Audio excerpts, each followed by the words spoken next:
Coach Sandy here. Question for you. Do you take care of yourself first, family first, friends first, everyone else first, work first, career first? Well, you're not alone. So here's a little message for you from Coach Sandy on this Thoughtful Thursday. I represent Wellness with Attitude as my company, and I am very intrigued about how we got here, we as women, and what season of life we're in and what that looks like. So I want to read something to you. It's actually from a book that's called A Weekend to Change Your Life, and it's written by Joan Anderson. But in it, she also quotes someone who is a favorite of mine. I've had this book for many years, and it's called Women Who Run with Wolves. At first, I was intrigued by the title because I thought, oh, I'm a wild woman, and I have different thoughts and energies, and I want to bring those to the world. And all that is great and wonderful. And then I started to read the book, and it's all in parables and messages from other cultures. And she is a very marvelous writer. So let me read to you what was in the very beginning of this book about the weekend to change your life. So this is one of her quotes. Women tend to take adequate time away to respond to cries of physical health, particularly of others, but neglect to make maintenance time for their own relationships to their souls. They tend to not understand the soul as the central generator of their animation and energy.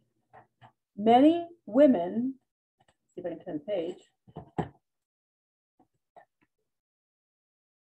drive that relationship to soul as if it were not a very important measurement or instrument. Like any instrument of value, it needs shelter, cleansing, oiling, and repair.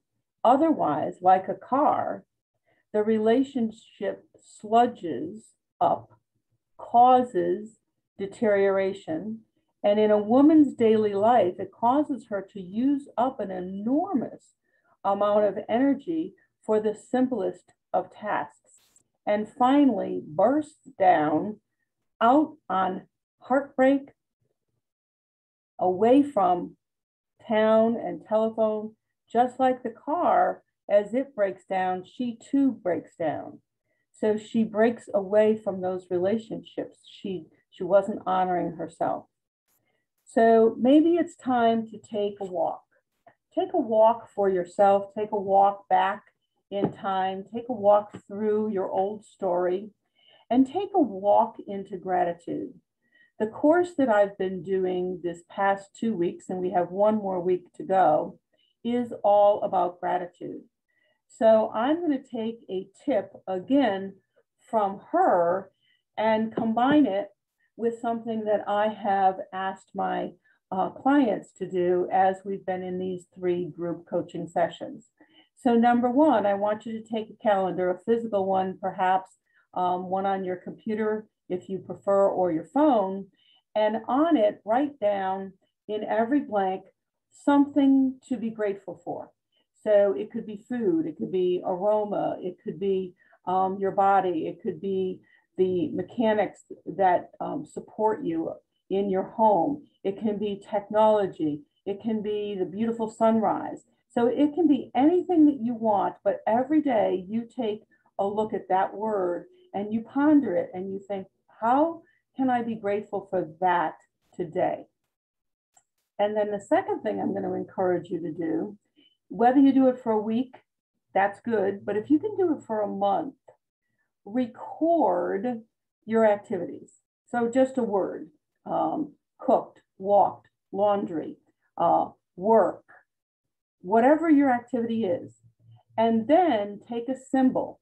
And your symbol, let's say it's a square, and you put it next to your routine, mundane activities.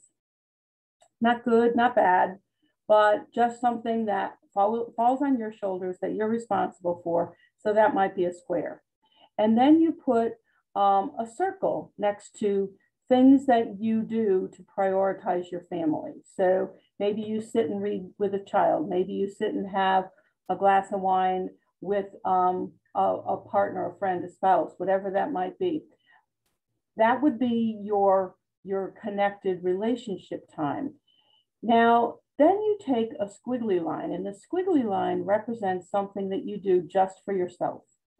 You take a walk, you listen to a podcast, you take a bubble bath, you go to bed early, leaving the dishes in the sink or left to somebody else to manage the dishwasher.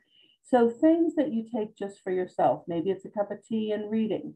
And then at the end of your week, or better yet, at the end of your month, go ahead and look and see how many squares you have, how many circles you have, and how many squiggly lines you have. And then make a choice. Is that balance? Are you nurturing yourself?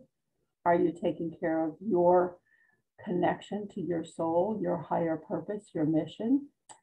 And how are you running? Are you running out of energy? Are you struggling for more energy? Are you having more cups of coffee as the week wears on?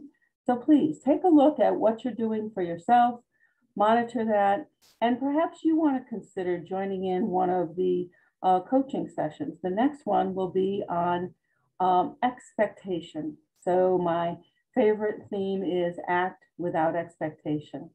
And maybe that means act for yourself. Okay, take care of you, make that soul connection.